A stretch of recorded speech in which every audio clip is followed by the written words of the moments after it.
Hello, how are you all? I hope all of you are doing good. So welcome to the class, Application Programming.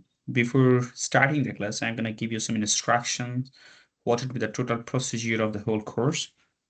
So I already uploaded the syllabus in Canvas. Please make sure you are watching or you're tracking the syllabus, how you can communicate with me, what is the procedure, and what tools, which book that we are following to for this course.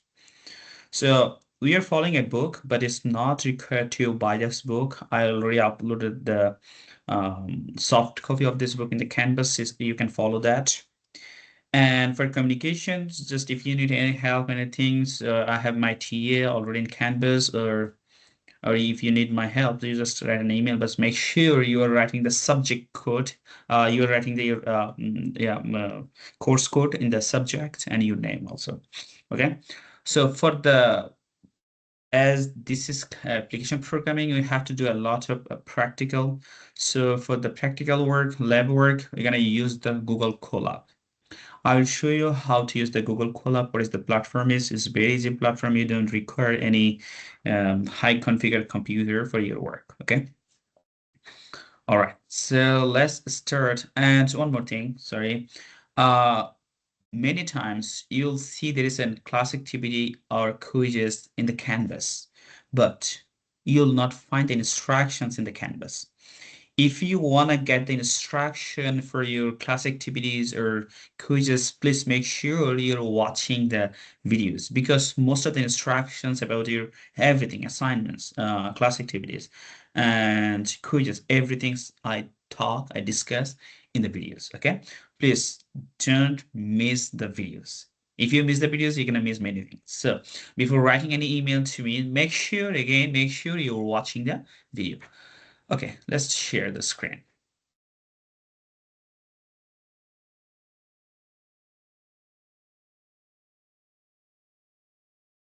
All right, so I think you see my screen. Let's start from here. So I'll not make the video very long. So I'll try to keep the videos shorter. That's how you can continue or easy for you to follow that. Okay. Okay.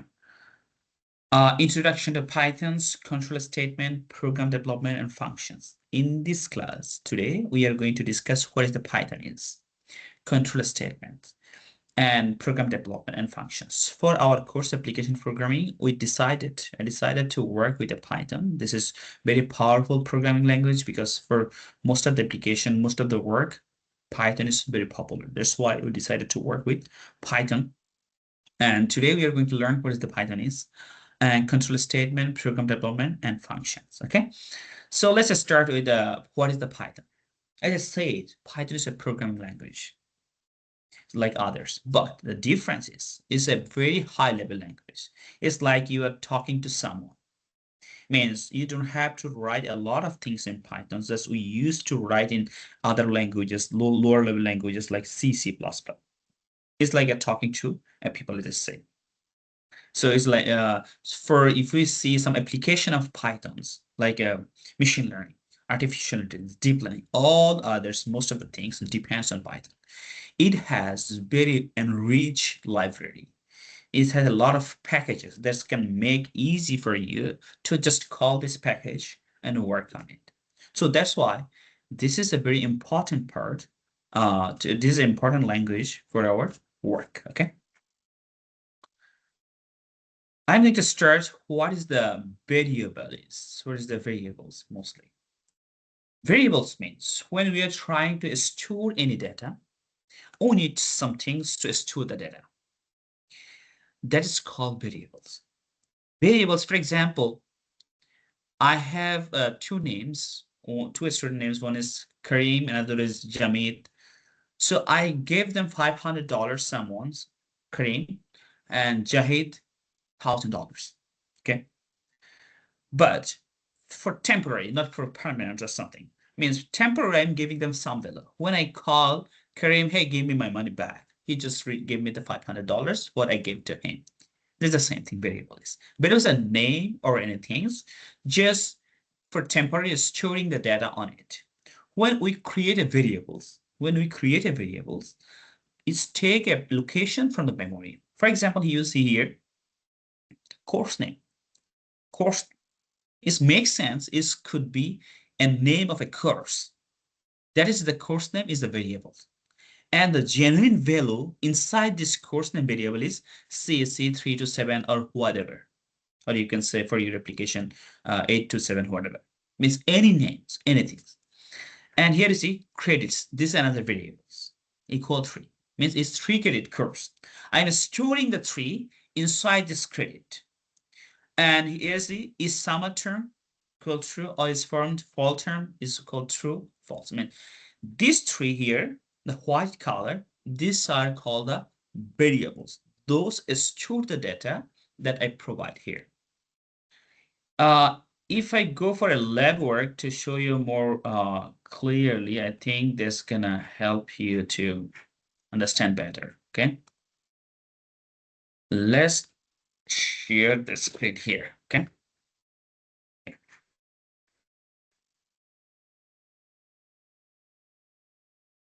Let's start. Okay.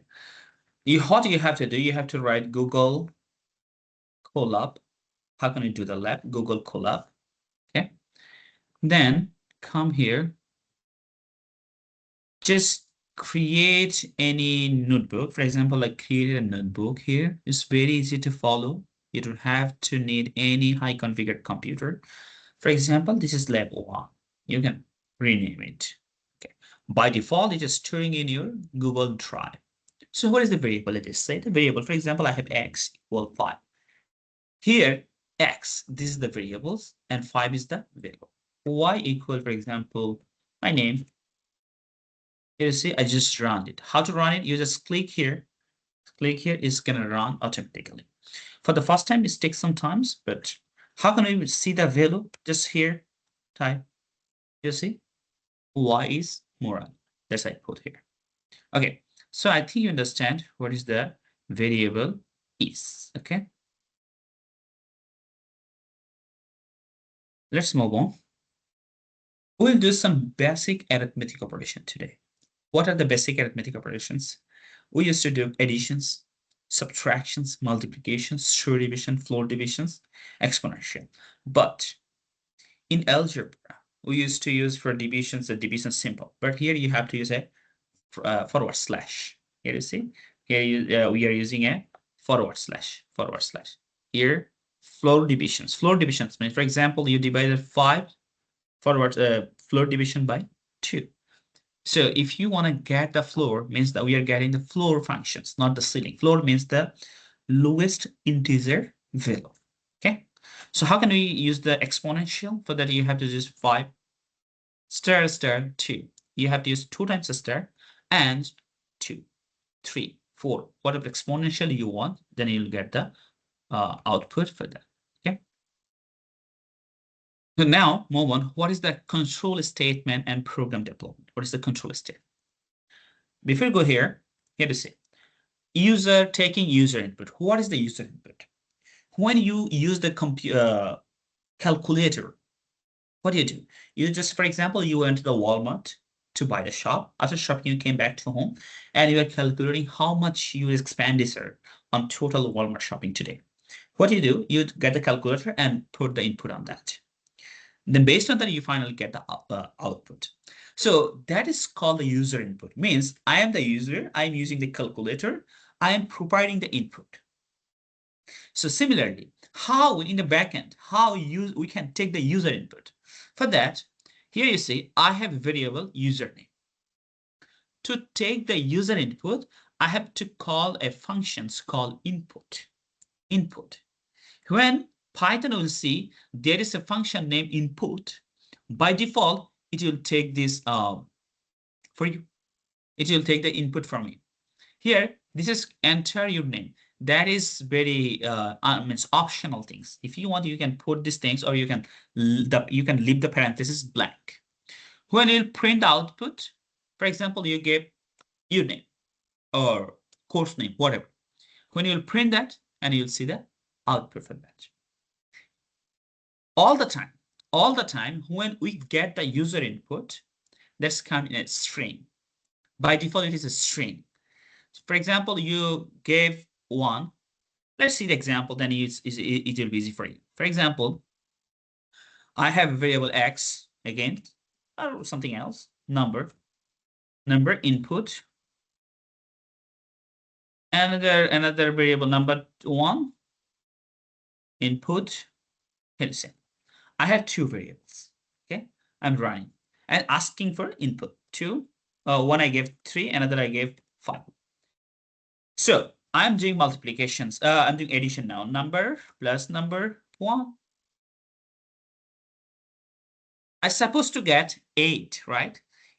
What I'm doing here, I'm doing additions. 3 plus 5, supposed to be 8, but I'm getting 35. Why? By default, it is considering the input as a string. When it's considering a string, it's adding 3, then 5. Means 5 after 3, this adding is 35. But it's not a number. So how can we make sure this is a number? For that, what you have to do is just write integer before that. Int means I want the input integer, not a string. So here you see, asking for input 3, 4. So now I gave 3 and 4. If I do the additions, I'm supposed to get 7. Let's see what you get. Here you see, you get the 7. Means all the time when we are providing the input, by default, it's taking as a string. So if we want to change something based on our requirement, we can use the here. You can use the typecasting. That is called typecasting. Means you're changing the data type. Here you see this is integer. If you want floor, you can say floor. Float. If you want float, you can say float. If you want double, you can say double. It depends on you what you want. Okay. I think you understand it. All right. So here you see there are 2 ways that you can take the input, make typecasting. What do you see? Here you see age string. This is input. I am taking age as an input. Later, I created another variable age, and I converted this string age, a string input that I provided a string, now converting with integer here. You see. Similarly, I already showed before. How can you take this? Before taking the input, you have to write integer, float, whatever you want. Okay. Next. All right. So if statement. Sometimes we have to work with some conditions. For example, I gave you a list of numbers 1 to 10, and I'm telling you, hey, find the even numbers or find the odd numbers. What you have to do, you have to create a conditions. If the number is divided by 2 equal to 0, means after divisions, divisions, if you get the 0, then this is called an even number. If you get 1, that is an odd number. That means you are giving a condition there, right? Similarly, for example, here is a grade. I'm telling if the students get grade more than 94, grade A, more than 90, grade B, means there's a conditions. How can we work with the conditions? Here you see, I have a value grade equal 85. If to get the conditions, if grade greater than equal 70, congratulations, you passed. Means if you get more than 70, you passed. Otherwise, you failed, right? So this is the condition. So if we want to work with the conditions, we have to use a keyword that is called if. You have to write this way, if, then the conditions, then the colons, then next line, you can start what you want to do. If the condition meet, then it will come this line. Otherwise, it will not come this line because the condition did not meet. All right. If you have multiple conditions, let's say that for grading, 94, above 94 is grade A, above 90 grade B or A minus, then B minus something, so forth, so on. So you have multiple conditions. How can you work on multiple conditions? Very simple. Again, for example, score is 82. If score greater than equal 90, letter A means the grade is A. For example, here, else if. So you have to use, for multiple conditions, you have to use else if. Else if, you can say a score greater than equal 80 is B. So first one means if you have multiple conditions, you can start with if, else if, else if, else if. Very last conditions, you can say only else. If nothing meets the previous, then else letter is F, means it's failed. So now you print the output. Here you see all the grade I'm storing in a queue, in a variables called letter. If the condition is met here, I got letter A. So I don't have to go further. I can stop here. It doesn't meet here, it will check against, like here, it's more than 85. So here, you see, letter equal B. So I don't have to go further. So if doesn't meet any of the things, then you'll come the last conditions and it is F. Now, when you print the output, it's going to show you this F. Means based on your conditions, it is storing the value in the letter. Okay. Here is your class activity. I'm minimizing that. Here is his class activity. For your first class activity, open a Google Colab notebook, build a dynamic weather alert systems. Your task is to write a Python script that prompts the user to enter the temperature in Fahrenheit. You have to give the temperature in Fahrenheit and convert that input into the float and calculate the equivalent temperature in the Celsius. Did you understand this? Means you have to take the temperature in Fahrenheit, then you have to convert it to temperature in the Celsius. When converted, implement an if-else structure to evaluate the new temperature and output is warning. Trigger freeze warning means if it is gas less than 0, if your temperature Celsius less than 0, there's a freeze warning. You have to write a condition. Hey, is this less than 0? It's freeze conditions. If it is a high heat advisory like 35, above 35, you can say it's a very high heat advisory. And if it's between that 0 and 35, you can say, hey, condition is normal. Means first thing you have to take the input in Fahrenheit, user input, then you convert it in the Celsius. Then you have to go to some conditions. If the conditions like less than 0, freeze temperature, above 35, high heat advisory, between that is a normal conditions. So you will not get this class activity in the Canvas. You have to take the screenshot from here, or you have to spend some time here, then you have to convert into the Google Colab and upload these things into the Canvas. Okay, so I'm stopping here and I'll make another video for further. Okay, all right.